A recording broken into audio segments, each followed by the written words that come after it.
দিশার কুকিংয়ে সবাইকে স্বাগত জানিয়ে আজকে আবার একটা নতুন রেসিপি করলাম। আমি এখানে 200 গ্রাম মতো চিংড়ি মাছকে আমি ভালো করে পরিষ্কার করে ধুয়ে নিয়েছি। এবার এতে নুন হলুদ মাখিয়ে দেবো। পরিমাণ মতো লবণ দিলাম, পরিমাণ মতো হলুদ দিলাম।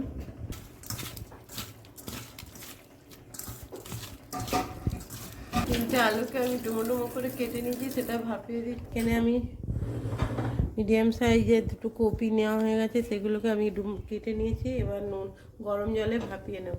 নুন আর হলুদ দিয়ে জলটা গরম করে জলটা ঢেলে দিলাম ফুলকপিতে।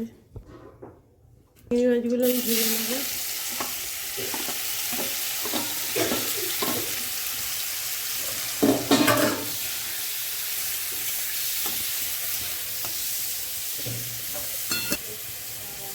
ফুলকপিগুলো এবার ভেজে নেব। আলুগুলো ভেজে নিচ্ছি আগে।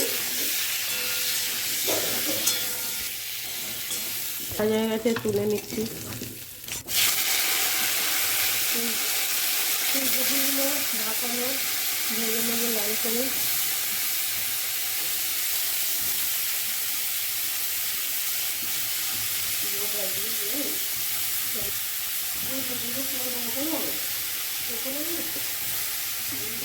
রসুন, কাঁচা লঙ্কা আর দুটো টমেটোকে কেটে নিয়েছি। এবার এগুলোকে আমি পেস্ট করে নেবো।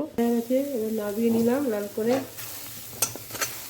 গোটা জিরে দিয়ে দিলাম, দিয়ে দিলাম। আমি মিডিয়াম সাইজের পেঁয়াজ গুঁড়ি গুঁড়ি করে কেটে নিয়েছি, সেটা আমি দিয়ে দিলাম। পেঁয়াজ আমার ভাজা হয়ে গেছে, এটা দিয়ে দেবো। পেস্টটা দিয়ে দিলাম। আদা রসুন টমেটো কাঁচা লঙ্কা পেস্ট আমি দিয়ে দিলাম।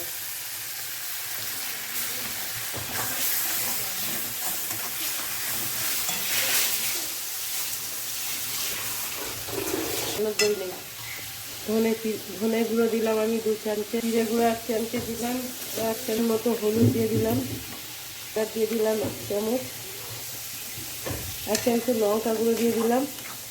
এতে কাঁচ দিয়ে দিলাম। জল দেবো, 2বার করে জল দিয়ে মশলাটাকে কষিয়ে নেব। কড়াইশুঁটি আমি দিয়ে দিলাম।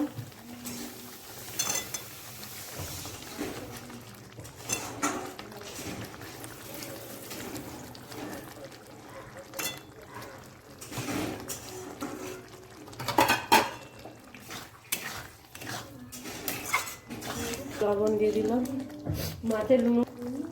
দেখুন আমার মশলাটা ভালো করে কষানো হয়ে গেছে, তেল ছেড়ে দিয়েছে। এনে আলু আর চিংড়ি মাছগুলো দিয়ে দিলাম।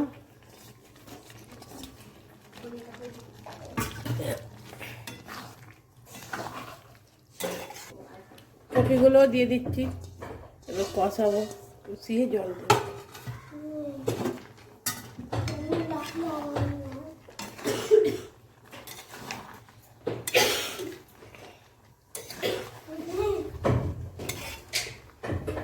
জল দিয়ে দিচ্ছি, আমার কষানো হয়ে গেছে।